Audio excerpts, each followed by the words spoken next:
Listo. Buen día, estimada audiencia. Nosotros estamos en la materia de psicopatología de la carrera de psicología en línea en la Universidad UNEMI. Y bueno, estamos aquí reunidos para brindarles información respecto a un tema esencial, que son los trastornos de conducta alimentaria en el DSM-5, teniendo como objetivo principal hacerles datos importantes del mismo.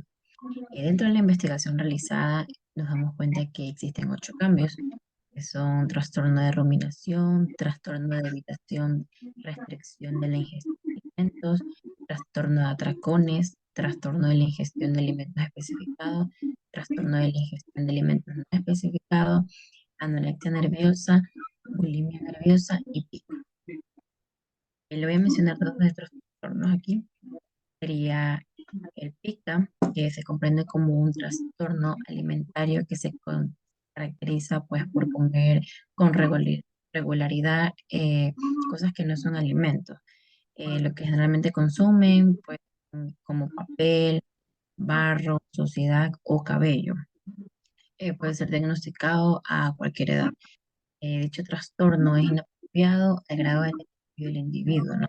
Sabemos que lo que comen las personas con pica no les hacen daño como tal. Sin embargo, se les causa complicaciones como estreñimiento, obstrucción del tubo digestivo, envenenamiento por plomo, por comer, bueno, las virutas de pintura y entre otros. Otro trastorno sería el de la conducta alimentaria no especificada, ya que se refiere a los trastornos de la conducta alimentaria que no practican los criterios para ningún trastorno de la conducta alimentaria. Tenemos como ejemplo que en mujeres cumple todos los criterios diagnósticos para la anorexia nerviosa. Sin embargo, las menstruaciones son regulares. También pueden llegar a masticar y expulsar o tragar los que son cantidades significativas de comida común. Otro ejemplo es el empleo regular de conductas compensatorias inapropiadas luego de ingerir pequeñas cantidades de comida por parte de un individuo de peso normal. Hasta ahí con los síntomas. A continuación, la compañera Mayra. Buenas noches, compañeras. Un gusto poder compartir con ustedes en este espacio. Mi tema a tratar acerca de los cambios en el diagnóstico de los trastornos de la conducta alimentaria en el DSM-5. Tenemos anorexia y bulimia nerviosa. Como sabemos en la actualidad, nadie está a salvo de padecer un trastorno mental. Gracias a la actualización del DSM-5, podemos identificar los siguientes criterios para que puedan cumplir todos los cuadros clínicos de un trastorno. Anorexia es un trastorno que tiene que ver con la conducta alimentaria. Cuando se quiere tener un peso adecuado, muchas veces comienzan a restringir la cantidad de calorías que estas personas ingieren para lograr bajar de peso. Extinción es uno de los primeros criterios de ingesta energética en relación con las necesidades. Solo quiere decir cuando el peso de un individuo no va de acuerdo a su tamaño. Miedo intenso a ganar peso o engordar mucho.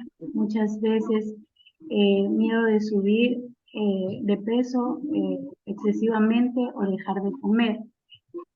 Uno de los cambios que se observan en el DSM-5 acerca de la bulimia es la frecuencia con la que debe presentarse los atracones alimentarios y la conducta compensatoria inapropiadamente. La presencia de atracones recurrentes de la conducta contemporánea inapropiada, autoevaluación exageradamente influida por el peso. Este criterio se mantiene igual. Sin embargo, los atracones y las conductas contemporáneas inapropiadas tienen lugar como propia al menos 2 veces a la semana durante un periodo de 3 meses. Y antes, cuando actualizaron, es de 2 veces a la semana y antes era una sola vez a la semana. A continuación, mi compañera Mónica. Buenas noches, estimada audiencia. Vamos a continuar con el trastorno restrictivo por evitación de la ingesta de alimentos, que se convirtió en un diagnóstico clínico en el año 2013, la publicación del DSM-5. El rasgo distintivo de este trastorno es una restricción o evitación de ciertos alimentos o grupos de alimentos, de forma tan extrema que interfiere en la vida diaria y la salud física del paciente. Muchos niños con este trastorno evitan los alimentos que tienen un determinado sabor, textura, color o alguna otra cualidad específica, como por ejemplo, podrían negarse a comer cualquier cosa verde o crujiente. Suelen tener un conjunto muy limitado de alimentos que les gustan y se alteran intensamente o les puede dar náuseas cuando tienen que comer otra cosa. Esto suele denominarse teria por evitación. Otros niños con teria restringen su alimentación por miedo a atragantarse, vomitar o enfermarse. Es posible que hayan vomitado o se hayan atragantado con algún determinado alimento antes y hayan desarrollado una ansiedad extrema para que les vuelva a ocurrir este caso. Por ejemplo, si alguna vez se les atascó un trozo de tomate en la garganta, podrían negarse a comer no solo tomates, sino todas las cosas rojas o con un olor similar. También es usual que les guste únicamente un conjunto reducido de alimentos. Esto suele denominarse teria por restricción.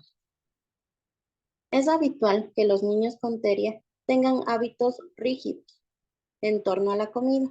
Por ejemplo, pueden insistir en comer las cosas en un orden determinado o bien apartar de sus platos los alimentos que no les gustan. Otro trastorno que podemos determinar es el trastorno por atracón. El trastorno por atracón es una condición en la cual la persona ingiere una cantidad de comida mucho mayor a la normal, todo al mismo tiempo. La persona se siente fuera de control durante estos atracones. A diferencia de otros trastornos alimentarios, la persona con atracones en general no intenta compensar los atracones con el ayuno, con el ejercicio excesivo o la purga. ¿Qué podemos denominar la purga? Se puede consistir en vomitar, abusar de laxantes o el uso de diuréticos. El trastorno por atracón puede variar de leve a grave. La persona con atracón suele tener sobrepeso u obesidad. Generalmente siente vergüenza por su falta de control al comer y puede tratar de ocultar el problema. Uno de los síntomas que tienen las personas con atracones es comer mucho, más rápidamente de lo normal, comer hasta sentirse desagradablemente lleno, comer grandes cantidades de alimentos cuando no se siente hambre, comer solo debido a la vergüenza que se siente por la cantidad que se ingiere y sentirse luego a disgusto con uno mismo, deprimido o muy avergonzado por la comida que ingirió. A continuación, mi compañera Sheila.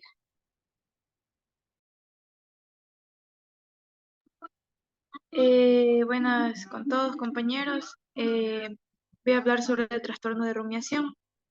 Este trastorno, según el DSM-5, es como la pica, parecido. Y este también puede diagnosticarse a cualquier edad, especialmente suele ocurrir en las personas que tienen una discapacidad intelectual.